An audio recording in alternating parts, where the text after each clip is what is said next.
You are Locked On Hawks POSTCAST, part of Locked On Sports Atlanta on the Locked On Podcast Network. Your team every day.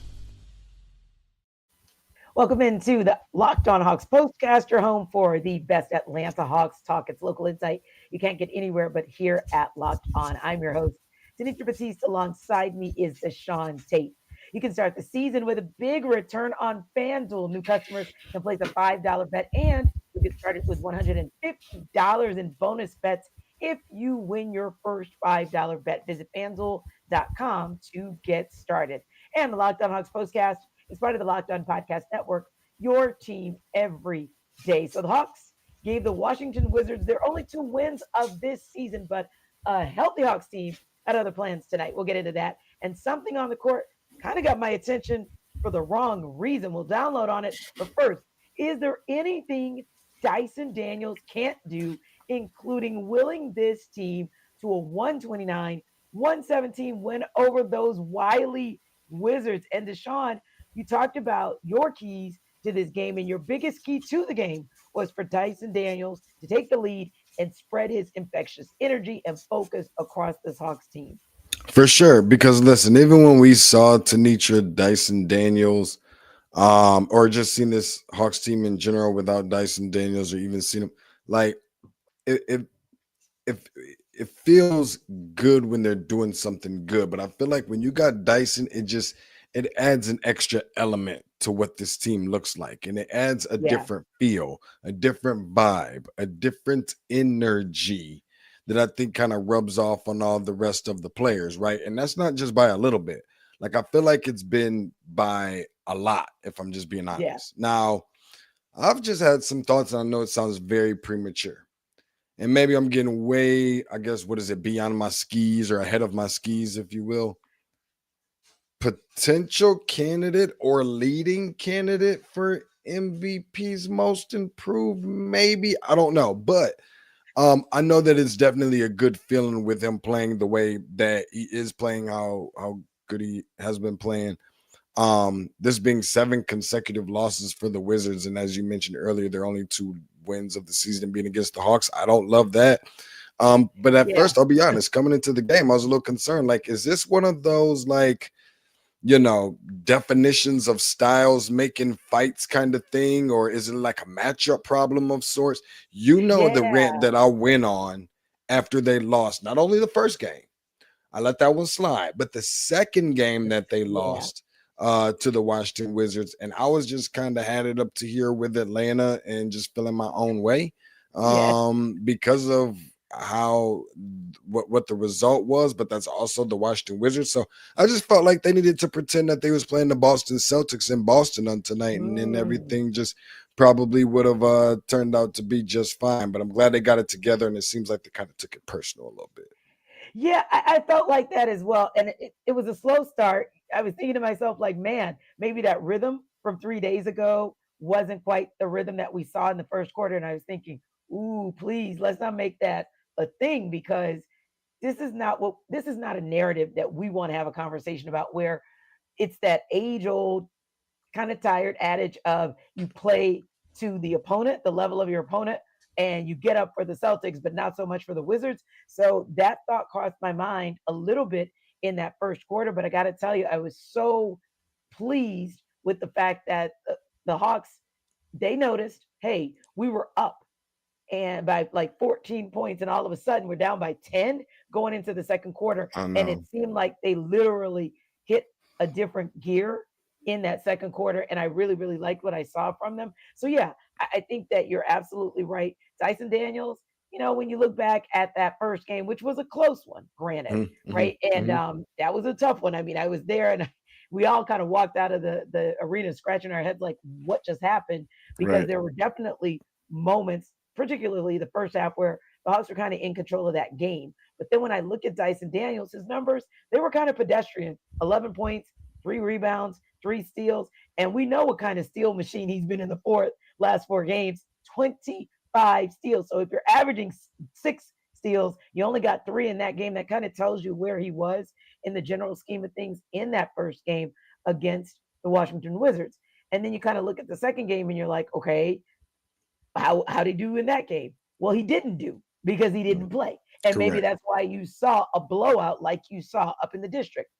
Fast forward to tonight, and I feel like Deshaun, I don't know if I want to call him the MIP quite yet, but I at least feel like we saw the Dyson Daniels that you and I were so impressed with in the first couple games because he got back to playing that two-way ball. Yes, he torched the Wizards offensively. 25 points. He was perfect from the free throw line, 2 of 5 from 3, 10 of 14 from the field. But you know me, I love when I can also say 4 rebounds, 3 assists, 6 steals, I 2 know. blocks. I What know. are we talking about, Deshaun? Right. Right. No, I love it when a player can make that effort and be intentional at both ends of the court. I think there's a couple things as usual. And I do this regularly. I'll be the first one to raise my hand and talk about how much I love being wrong. And not that I didn't think that Dyson Daniels would come in and be a good contributor or be, Right. good defensively and all these other cute things that I've gotten really accustomed to and used to hearing, but it doesn't look like this. This Right. looks different. Like, let's just be like this looks and feels very, very different. And to be honest with you, something that we can get used to.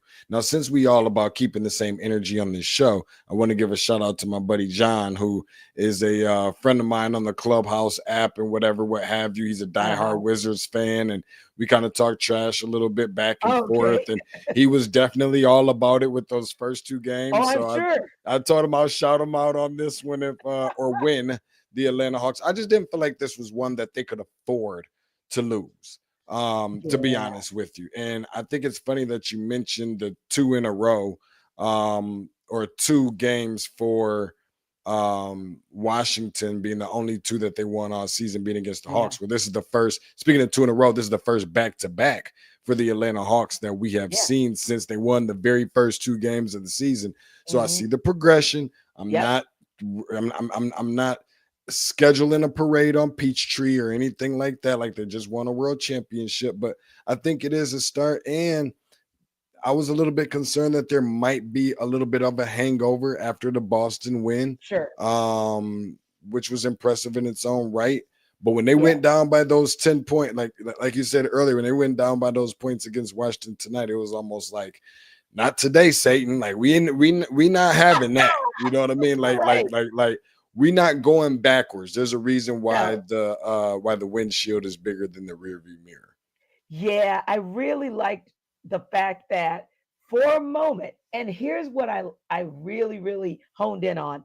I was taking some notes down, right, for the first quarter, and I said, okay, Wizards 56% from the field. Hawks, a really nice 46%, but the differentiator was that the Wizards were shooting at almost double the clip from 3, right? So that for me was what was a little bit challenging because I'm thinking, okay, 56% for them from 3, 28 for the Hawks. This is about to be a long night if the Hawks can't figure it out. And then what was scary was also the field goal percentage because the Hawks were allowing the Wizards to go inside out, outside in. I mean, the Wizards were just all over the place dominating. And then all of a sudden, and that's my takeaway for the game, all of a sudden, the second quarter happened.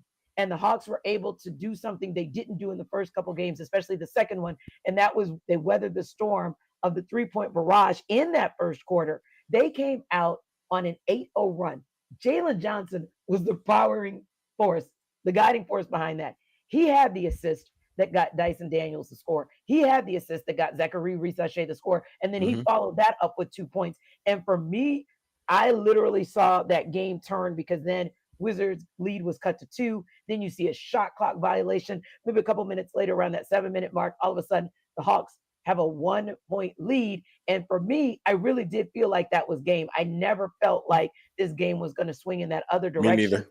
Yeah, and I really felt positive about that because these are the types of things that as you get into group play, as you get more into cup play, as you get deeper in the season, you need to be able to weather the storm of the thing that is your Achilles heel and just find a way. And obviously perimeter defense is still the Achilles heel of this Hawks team, but you got to give them a world of credit to being able to hold a team in Washington that scored 39 points in the first quarter to 11 in the second. That's where, like you said, that's the kind of progress that I hope to sustain. And granted, The Wizards got back on it, 42 points in that fourth quarter. But again, at least you saw a Hawks team come out and score 35. And as you know, that's important when you are thinking about it from the group play, cup play perspective, because that margin of victory counts just as much as actually taking away the dub. So I like the fact that Quinn Snyder was like, as you said, not today, Satan. That's right. He was taking timeouts when this game was clearly in hand for the Hawks, because he was thinking, hey, I want my team to be competitive. I think that they can be competitive in this cup tournament, and I'm going to put them in position to where if there's a tie-breaking situation that is about a point differential, we're at least going to be in the conversation for that. But you know what else was the reason that we saw what we saw? Because the Hawk squad from October 28th and October 30th saw a little bit of a different squad this night, and that's why we got a dub. We'll talk about that in the and one.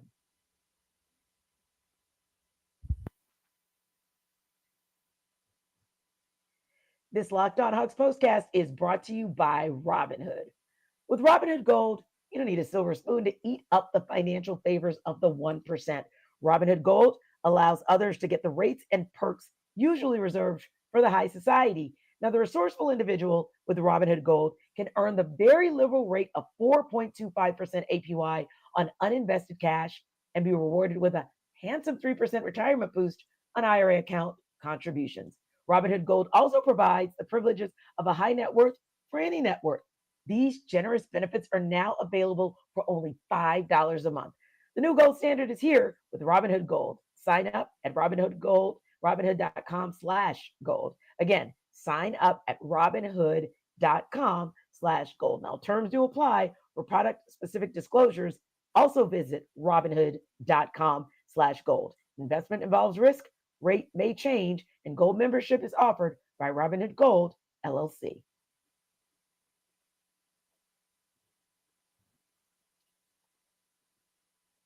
All right, Deshaun, we're going back to the infirmary for just a minute because the excitement is, I think we're like kind of coming out of the infirmary for good. But let's take it back a step. Injury woes scared you and I to pieces a couple of weeks ago. At one point, no Dyson Daniels, right hip flexor strain. No DeAndre Hunter, right knee inflammation. No Onyeka Okongwu, injury management with the left big toe injury. So really a mixed bag of players in the first loss. And even in that blowout a couple of days later, we talked obviously about the difference Dyson Daniels made being even healthier than he was in the first game. And he point blank wasn't available in that second game.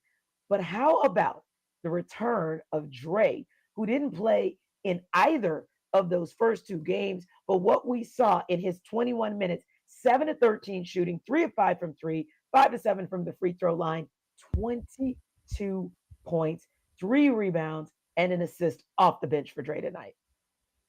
Hand up again, Tanitra. I love to be proven wrong. I just want to make that clear. Is amazing. I'm all about being proven wrong because you know that if there hasn't been one other person who I have just been, I mean, maybe not dogging out or what have you, but just I really but you've been holding him accountable. I'm holding him completely accountable, especially and I will never let people live this down and by reminding you that you moved up to get this guy number 4 in the draft.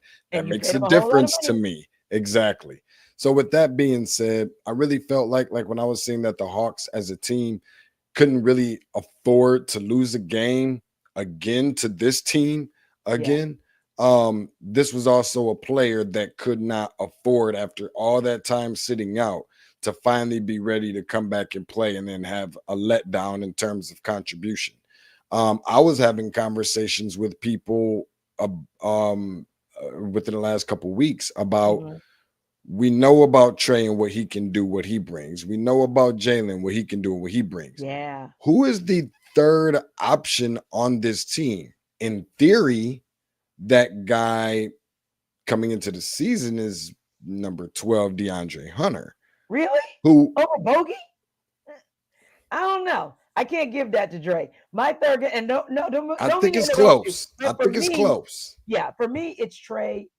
Obviously, I agree with you on that one. And then Jalen Johnson is that guy. But when I think of Bogdan Bogdanovic and when he goes on a tear from a three-point perspective, and the fact that there's just not a lot of perimeter shooting for this team in a league that prides itself and kind of hinges on perimeter shooting, I don't know. I might have to give that one to Bogey, but okay. Well, With Dre. when I say that, I'm speaking in terms of who, in theory, it's supposed to be. This is the guy you picked so high in the draft. This is the guy that you decided to keep. And I get it. I understand why. We don't even have to go into the details, but you decided to keep him instead of Reddish and Herder and maybe another wing or two that you saw come in and find their way out. And he's also in the starting lineup. Bogey is typically going to be your guy that's coming off the bench and whatever, what have you. I get it. Now it looks like this is your guy that should probably be coming off the bench because that's when he looks the very best. And when we see him, we talked about this dating all the way back to last season when he was coming back from an injury. So just from that standpoint, I don't want to say it too loud because I definitely don't want him to hear me and go back to any of these old ways.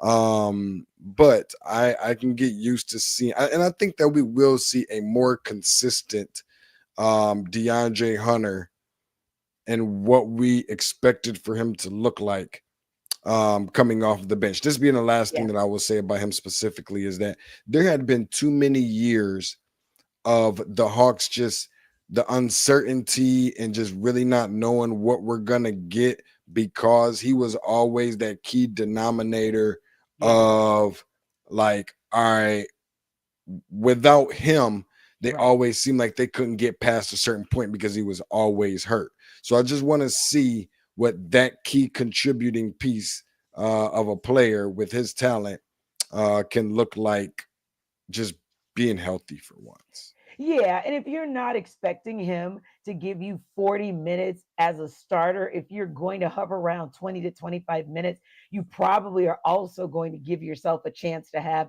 a healthy DeAndre Hunter for the duration of the season. So I do like how Quinn Snyder started to use him off the bench last year and kind of eased him into that. We know DeAndre Hunter talked about that during opening press conference or media day this year, how he's comfortable in the space that he's in. So I like this for him. And I like the way Quinn Snyder eased him into that space. And even tonight, you could see the difference. At one point, Deshaun, he was a plus 16 for the Hawks. He ended the game as a plus 3, but man, oh man, he was a plus 16. Another guy who at a point was a plus 23, and Willie Carswell, I got to give it to you. Agreed. Hunter is better off the bench. It seems like he's found his niche, and keep Hunter coming off the bench. And Robert, I think everybody knows it. Yeah, I think Quinn Snyder will do that. I think that at this point, the good of it is, you know, that in DeAndre Hunter, you can ask him to start when needed, similar to a Bogdan Bogdanovic, but where you get the most bang for your buck for the long term, I feel like to get a healthy Dre, you just keep him in that 20 to 25 minute range, and I think he'll be just fine. Another guy who showed himself strong coming back was Onyeka Okongwu, because like I said, at one point in the game, he was a plus 23 for the Hawks. Didn't play in that first game between these two teams, was invisible in the second game, couple of points, couple of rebounds, but tonight wreaked absolute havoc inside, starting in that second quarter when you saw the Hawks begin to take control of the game. Because remember, this is a game where I was scratching my head going, wait a minute, am I seeing the Wizards take over in the paint? I'm confused. And they are a long team. Don't get me wrong. So I was like, well, maybe it is a matchup issue. But then Onyeka Okongwu really came, and Quinn Snyder inserted him into the game at the right time. 26 minutes, 13 points, 13 rebounds, 2 steals and a couple blocks on 5 of 9 shooting from the field. And big man, perfect 3 of 3 from the free throw line. That's a lot to take in all at one time. And you know what? The other guy who I was talking about, the consistently inconsistent, is also been one Onyeka Okongwu as well with DeAndre Hunter a lot of times. I was feeling like I don't get performances like this unless we're playing the Milwaukee Bucks. You've heard me say it over and over, and matching up with Giannis Antetokounmpo. So I want to ask you this real quick question. I know we're up against it, and this doesn't have to necessarily be for tonight, but I'm just always really curious on what kind of impact you think that between Zachary Risachet and more specifically Dyson Daniels and maybe another guy sprinkled in here and there, what kind of impact that has on Trae's future. So again, that can go so many different ways, but it's something that just kind of came to my mind, and I just thought that I would ask you. But I definitely know that we're up against it, and definitely got plenty. Hey, this ain't radio. This is digital, man. All right, So let's if lock we it in. we want to go 20 or 22 minutes. Let's ride, because I've been ready. All good. Exactly. And it's not TV where somebody's yelling in our IFB saying, wrap it up. We got a couple minutes. And if you guys want to weigh in on it as well, because my answer to that is simple. These are good early returns because there have been whispers since last season, the beginning, the middle, even the end of last season, and thoughts, especially before the departure of DeJounte Murray, that Trae Young would be the one gone, whether the Hawks said, thank you for your services, or whether Trae Young said, I'm out because I'm not about to be a part of a rebuild or even a reset. I think these are some really good early returns by Zachary Reese-Shea, Dyson Daniels, and I think those are the types of things that make Trae Young look around and say, these may not be household names quite yet, but we're talking about what, a 19-year-old and a 20-year-old doing these kinds of things early. So maybe it says Daniels is what they hoped Murray was going to be. Yeah, he might be the guy, Robert, that in a different way, because maybe DeJounte was like a 1A, 1B, where he could be the top dog on a team just like Trae was on this team. Maybe a Daniels is your comfortable second guy or even third guy, because I think 1 minute it could be Dyson, the next minute it could be Jalen, as far as who's that, second guy behind Trae. But I think with the early returns, that bodes well for the Hawks being able to retain Trae, because he's able to say, well, maybe these aren't household names, but they can become household names that this team can build around. Like Willie's saying, Dyson brings an attitude to this team. Yeah, we're here for it, because you need a dog. You need a dog. No, for sure. I'll say this much about it as well, is that it's a good conversation piece, because typically, especially for younger players and those who got the keys to the city like Trae and all these other things, you like to think that the grass is so much greener on the other side. But sometimes playing with all these other superstar players, I mean, look what we've seen come in and out of LA and end up with nothing. Either team in LA and all of these other things, but that doesn't guarantee you a single thing, versus organically putting a team together that is going to formulate the infectious defense. I think some of these guys have even helped Trae grow in many ways.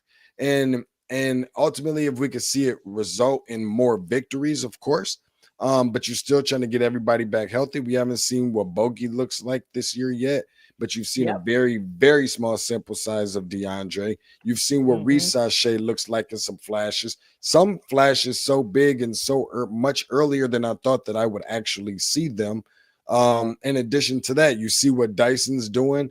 Matthews has been really consistent, doing a lot more than I thought he would ever do. So I think some of these little things is kind of like, you know what, at first, because remember, don't forget, Tanisha, I'm gonna try and make it as quick as possible. Don't forget, I did see or hear about rumblings and notifications or what have you about Trae supposedly, again, I just say supposedly because I didn't hear it, but just didn't really seem impressed by the roster coming into the year, and just the pick that was made, it just didn't appear overwhelming, according to the reports that I was reading. Again, I'm just paraphrasing. And so now you're seeing what that looks like being put together, and it's kind of like, might be actually got a little something brewing here.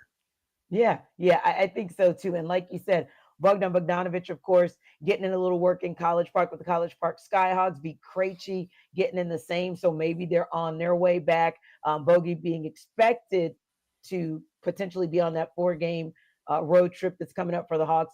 And of course, Kobe Buffkin on his way back as well. Now, something on the court tonight kind of got my attention, but for the wrong reason. We'll talk about it in Who Got Next.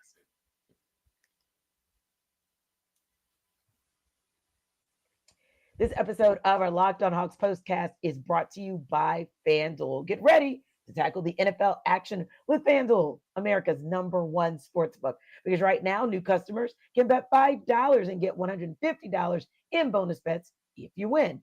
The FanDuel Sportsbook app gives you everything you need to place live bets on the NFL all in one place. So when you get a hunch in the middle of the game, you can check out the latest stats, view live play-by-play, and so much more on the same page where you place your bets. Just visit FanDuel.com to join today. You'll get started with $150 in bonus bets. Again, if you win your first $5 bet. That's FanDuel.com. Never waste a hunch and make every moment more with FanDuel, an official sports book partner of the NFL, and FanDuel, America's #1 sportsbook.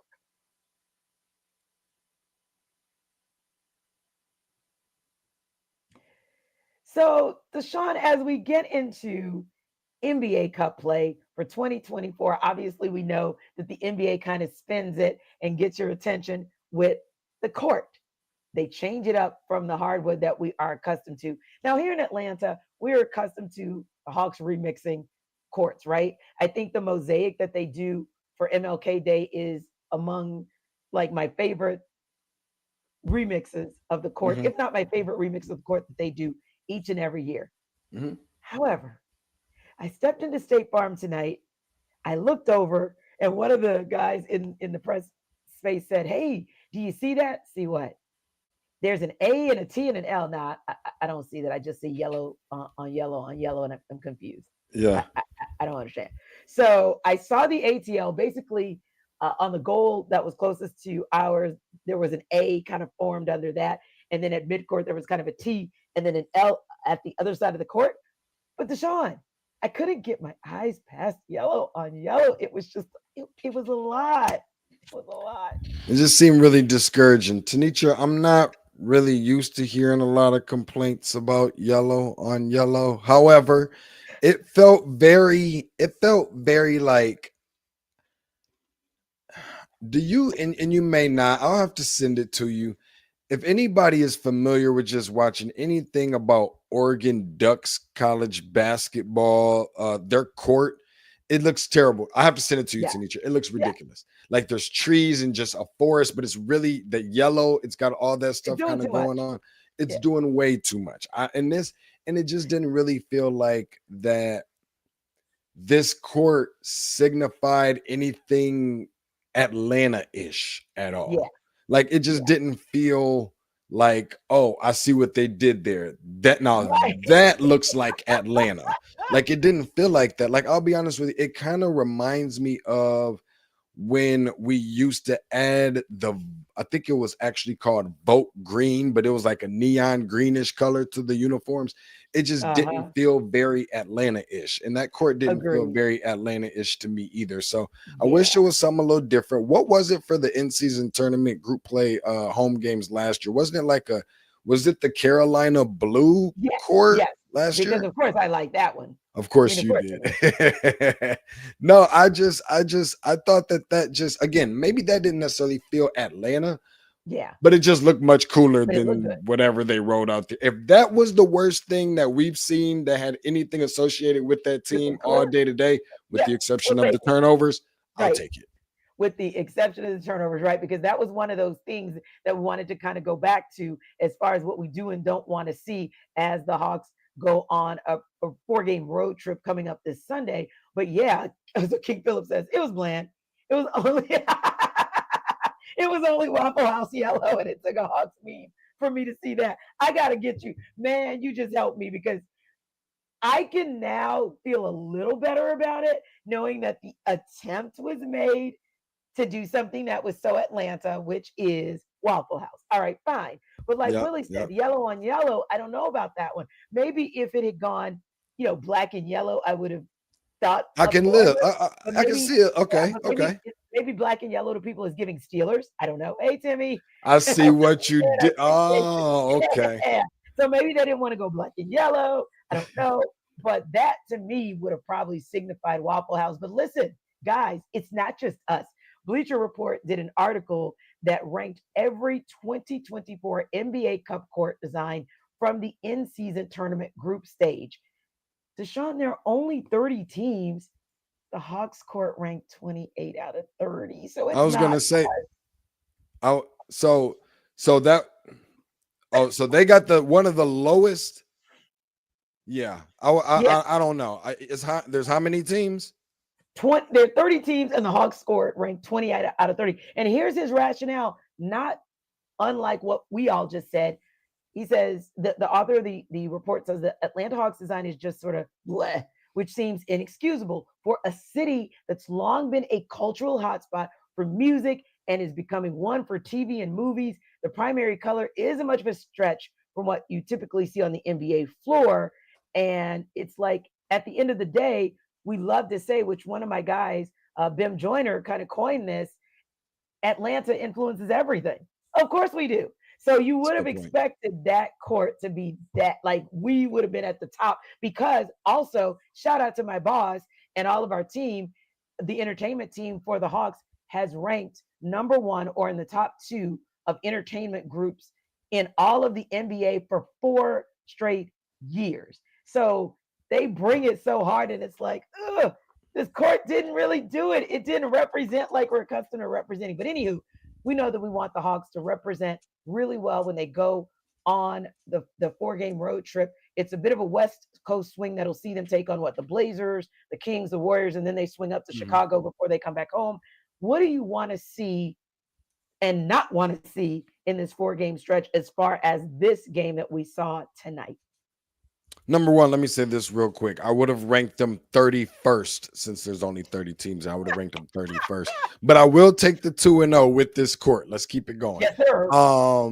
That being said, I didn't see a lot of things that just felt real negative and just whatever. Maybe there was more to it than I felt like it was, but whatever it is, it just felt like the positivity overshadowed everything. So the first thing that I think they need to just really focus in on is, again, we always talk about not getting too high and not getting too low. Sometimes I think it's okay to ride the wave of the confidence and be high, as crazy as that sounds. Stay on that high to a degree. Feel like, you know what, we got the juice, instead of kind of talk yourself out of believing any given Sunday or any given night. I don't think that's really the way to kind of think about it or mentality to have.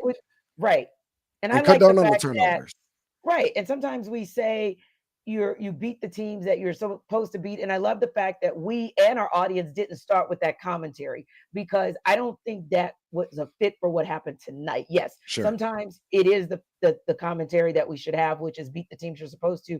Tonight, that wasn't what happened. I just want to say the one thing I agree with you on is the turnovers. Want to see those turnovers continue to come down, because that is the kind of thing, especially when you're on the road in a close game. You cannot have 16 turnovers and then concede 21 points, but keep up the free throw percentage. 83 looks more like what we are accustomed to seeing with this Hawks team. Locked On Sports Atlanta is the number 1 place to hang out after every game. So remember to like and subscribe to our YouTube channel. And for more on the Hawks, check out Locked On Hawks with our guy, Brad Rowland. We'll see you next time.